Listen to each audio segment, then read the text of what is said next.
Assalamualaikum friends. Kali ini pembahasan kita tentang perfect tenses, present perfect tense, past perfect tense, dan future perfect tense. Sekarang kita lihat rumus dari present perfect tense. Kalau kalimatnya positif, maka rumusnya subject plus have atau has plus past participle. Kalau dia kalimat negatif, maka subjek ditambah have atau has ditambah not ditambah past participle. Kalau dia kalimat tanya, maka have atau has ditambah subjek ditambah past participle. Past participle ini dalam kata lain juga disebut verb 3 atau verb ketiga. Oke. Nah, jangan lupa kalau has digunakan untuk subjek he, she, atau it, atau satu orang. Sekarang kita lihat present perfect tense, kegunaannya untuk apa? Untuk menyatakan satu pekerjaan yang sudah selesai, atau baru saja selesai, atau sudah selesai tapi masih dikerjakan pada masa present. Sekali lagi, sudah selesai, baru saja selesai, atau sudah selesai tapi masih dikerjakan pada masa present, begitu ya. Jadi kalau bahasa Indonesianya dia biasanya kita menggunakan kata sudah atau telah. Misalnya nomor 1, I have finished my course. Saya sudah menyelesaikan kursus saya. Nah, kita lihat ada kata have ya, ada kata finished, sudah menyelesaikan. Number 2, she has not given me her report. Ini ada not, rumusnya negatif. Dia berarti kalau sudah lawannya belum gitu ya, karena negatif. She has not given, dia belum memberikan saya laporannya.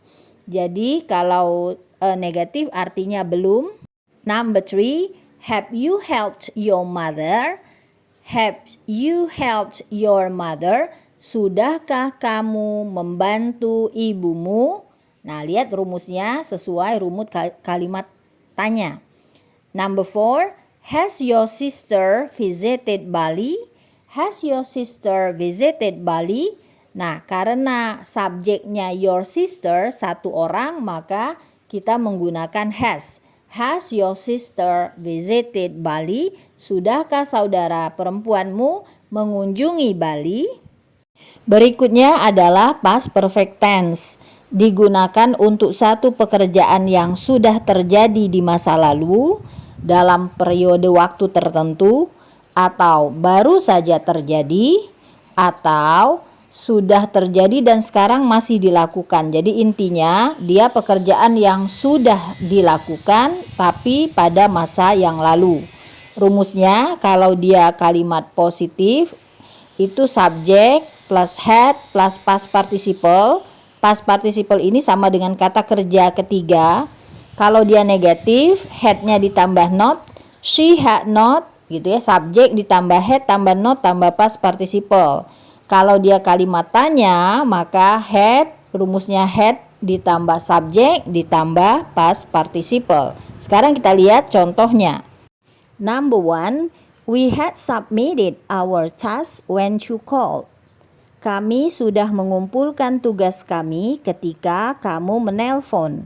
Nah, when you call, ketika kamu menelpon itu past tense. Sehingga kalau kalimat pekerjaannya sudah selesai, maka yang kita pakai itu past perfect. Had submitted, sudah menelpon.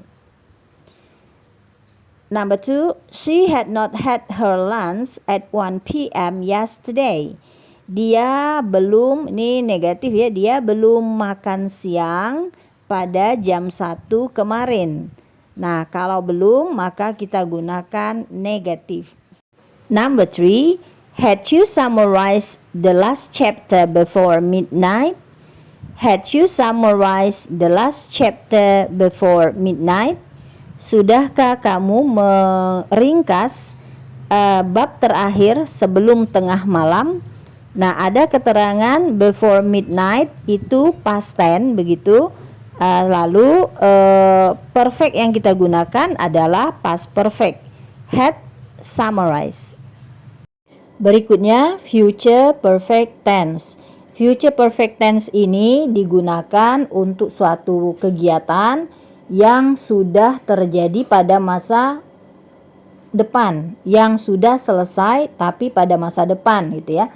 Atau baru saja selesai pada masa depan, atau juga sudah terjadi selama sekian waktu dan selesai pada masa depan serta masih dilakukan pada masa itu.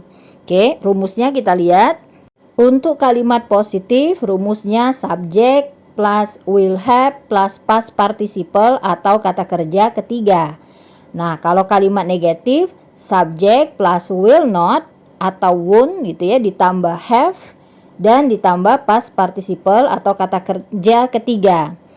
Kalau kalimat tanya, maka will ditambah subject, will plus subject plus have plus past participle. Sekarang kita lihat contohnya. Mr. Brown will have presented his topic for 30 minutes at 8 a.m. tomorrow morning. Mr. Brown, Tuan Brown akan telah menyelesaikan begitu ya, mempresentasikan topiknya selama 30 menit pada jam 8 besok pagi. Nah, pada jam 8 besok pagi ada suatu pekerjaan sudah selesai begitu selama 30 menit. Jadi kalau future perfect itu sudah selesai tapi pada masa depan. Number 2, she will not have finished her work by the time you meet her next week. She will not have finished. Jadi dia belum menyelesaikan pekerjaannya by the time, pada saat you meet her, kamu ketemu dia next week, minggu depan. She will not have finished her work by the time you meet her next week. Jadi pada saat kamu ketemu dia minggu depan, maka pekerjaannya belum selesai. Number 3, kalimat tanya. Will you have left the office at 6 p.m. tomorrow? Will you have left the office at 6 p.m. tomorrow? Akankah kamu sudah meninggalkan kantor pada jam 6 sore besok? Jadi pada jam 6 sore besok itu sudah meninggalkan kantor atau belum? Itu saja, mudah-mudahan bermanfaat. Thank you for watching. Perhatikan latihan soal pada video berikutnya.